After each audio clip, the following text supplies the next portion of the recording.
नमस्कार दोस्तों, मेरे YouTube channel A1 maths by Anil sir में आपका स्वागत है। आज मेंसुरेशन का 4 नंबर क्लास है, चौथा क्लास है। आज से पहले 3 क्लास हो चुका है जिसमें मैंने आपको बताया कि छोटी छोटी बातों को परिभाषित कैसे करते हैं, कैसे पहचानते हैं, इसके बारे में मैंने बताया। आज 10वां क्लास का लेवल शुरू हो रहा है। यहाँ से 10वां क्लास में पढ़ना है। जो 3 क्लास हम लोगों ने पढ़ा वो भी जरूरी था, लेकिन वो 9th 8th 7th तक ही पढ़ना था। 10th में हम लोग को यहाँ से शुरू करना है, विड्थ से। विड्थ क्या होता है, विड्थ कैसे बनता है, विड्थ में क्या क्या होते हैं। तो हम लोग विड्थ की परिभाषा बोल सकते हैं ऐसे कि एक निश्चित बिंदु की चारों तरफ खींची गई वक्र रेखा से जो बंद आकृति बनती है उसी को हम लोग विड्थ कहते हैं। विड्थ का निर्माण वक्र रेखा से होता है और एक निश्चित बिंदु के चारों तरफ खींची जाती है, उसी बंद आकृति को हम लोग विड्थ कहते हैं। विड्थ में जो निश्चित बिंदु आप देख रहे होंगे, यह निश्चित बिंदु को हम लोग केंद्र कहते हैं। केंद्र को हम लोग इंग्लिश में सेंटर बोल सकते हैं। केंद्र को हम लोग सूचित ओ से करते हैं, ओ से सूचित करते हैं।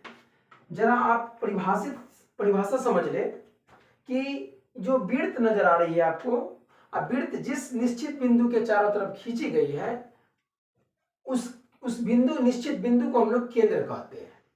इसमें बहुत सारे आपको टॉपिक मिलेंगे, उस टॉपिक को मैं आप लोगों को पहले बता दूं। जैसे ये जो रेखा खींची गई है वक्र रेखा, इसी को हम लोग विड्थ की परिधि बोलते हैं। ये जो चारों तरफ से रेखा खींची गई है वक्र रेखा, इसको हम लोग विड्थ की परिधि बोलते हैं, विड्थ की परिधि कहते हैं। परिधि कहिए, परिमाप कहिए और परिमिति कहिए, तीनों एक ही बात है। इंग्लिश में हम लोग इन्हें पेरीमीटर कहते हैं, जो कि समान, परिधि, परिमिति, परिमाप तीनों एक ही बात है। ये आपको समझते चलना है। जरा आप कुछ और बातों पर ध्यान दे दें। जैसे यह वक्र रेखा को हम लोग परिधि कहें, इस बीच में जो बिंदु है, निश्चित बिंदु है, उसे हम लोग ने केंद्र कहा। लेकिन एक और बात होती है इसमें, जैसे कुछ बातों को हम यहाँ टॉपिक कर देते हैं कि जो बात मैं आपको समझाऊंगा त्रिज्या के बारे में मैंने आप समझाऊंगा। जैसे त्रिज्या क्या है, त्रिज्या का कैसे, किसको कहेंगे त्रिज्या। जैसे यह निश्चित बिंदु है, इस निश्चित बिंदु से परिधि तक की दूरी को हम लोग त्रिज्या कहते हैं। त्रिज्या का क्या परिभाषा हुआ कि निश्चित बिंदु से यानी केंद्र से परिधि की दूरी को हम लोग त्रिज्या कहते हैं। आपसे यह क्वेश्चन पूछ सकता है कोई कि एक वृत्त में कितनी त्रिज्याएं खींच सकते हैं, कितनी त्रिज्याएं खींची जा सकती है, इसमें कितनी त्रिज्याएं खींची जा सकती है। तो आप अनंत बोलिएगा, उनको अनंत खींची जा सकती है, इसका कोई गिनती नहीं होगा, अनगिनत खींची जा सकती है। अब समझिए, यह त्रिज्या हुआ। दूसरा, व्यास क्या है। तीसरा, व्यास समझने से पहले आपको जीवा समझना होगा। जीवा क्या है, तब आपको व्यास समझ में आएगा। जीवा क्या है, जीवा होती है परिधि से परिधि की दूरी को, परिधि से परिधि की दूरी को हम लोग जीवा कहते हैं। यह कहना क्या हुआ, इसका क्या मतलब हुआ कि इस बिंदु से अगर इस बिंदु की दूरी निकाली जाए तो ये जो बने हैं इन्हीं को हम लोग जीवा कहते हैं। क्या बोलते हैं हम लोग, जीवा कहते हैं। परिधि से परिधि की दूरी को हम लोग जीवा कहते हैं। अब जरा आप देख पा रहे होंगे बोर्ड पर कि अगर इस जीवा का नाम बोला जाए, इस अंतिम छोर का ए और यह अंतिम बिंदु का बी बोला जाए, तो हम लोग जीवा ए बी इसको कह सकते हैं, जीवा ए बी।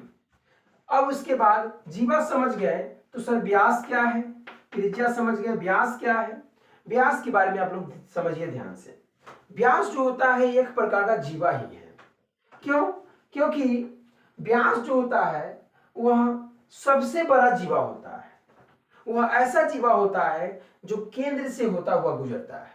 केंद्र से होकर गुजरने वाली जीवा को हम लोग व्यास कहते हैं। केंद्र से गुजरने वाली जीवा को हम लोग व्यास कहते हैं।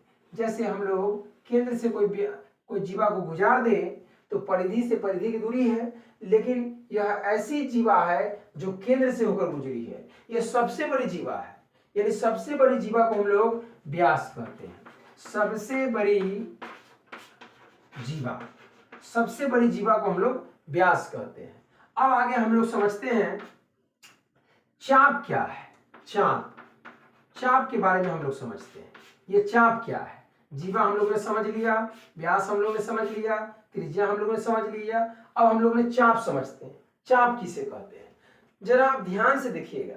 चाप जो होती है वह परिधि का टुकड़ा होती है, यानी एक प्रकार का परिधि ही होती है चाप। चाप जो होती है वह परिधि का टुकड़ा होती है, यानी एक प्रकार का परिधि होती है। अब ध्यान से देखिएगा तो ये परिधि हुई है, और ये जो है ये जीवा हुआ, और ये जो है इसी को हम लोग चाप कहते हैं। परिधि का टुकड़ा है, इसको हम लोग चाप कहते हैं। इस चाप का नाम कोई पूछिए आपसे तो इस चाप का नाम भी ए बी है। अब ये भी कह सकते हैं।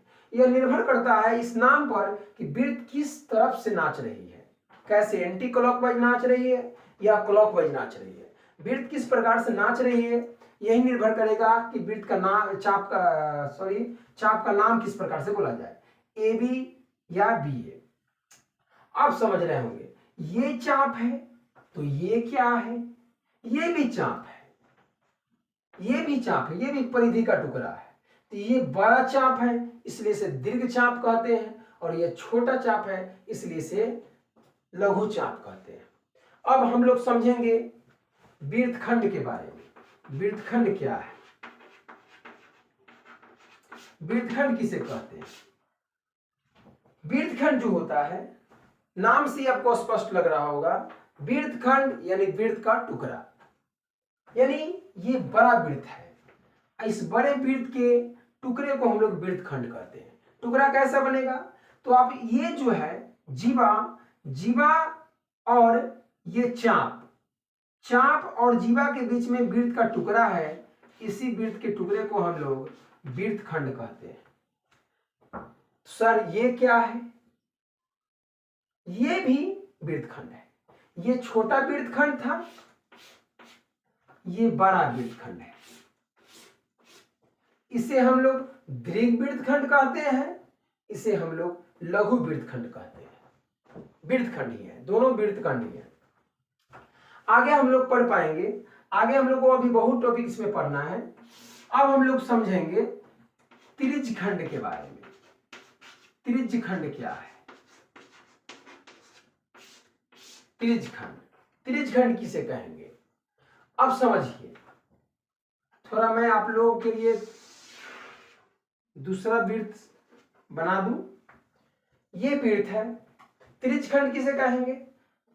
दो त्रिज्याएं जब खींचिएगा आप लोग तो ये जो आकार बनेगी, इसी आकार को हम लोग त्रिज्यखंड कहते हैं। इसी आकार को हम लोग त्रिज्यखंड कहते हैं। जैसे आप समझ पा रहे होंगे कि ये छोटा त्रिज्यखंड है इसीलिए इसे लघु त्रिज्यखंड, और ये बड़ा त्रिज्यखंड है इसीलिए हम लोग इसे दीर्घ त्रिज्यखंड कहते हैं।